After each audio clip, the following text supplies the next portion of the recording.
Mga ka, alam mo na ba, mukhang may bagong pasabog si Ai de las Alas. May matinding pasaring siya sa isang cheater. At mukhang kilala nyo kung sino yon. Let's break it down. January 30, 2025.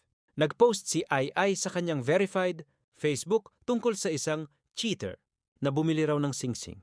Engaged na nga ba? Pero teka, divorced na ba sila ni wifey? Sabi ng mga soldiers, sana all. Pagkakasyahin ko sa leeg niya.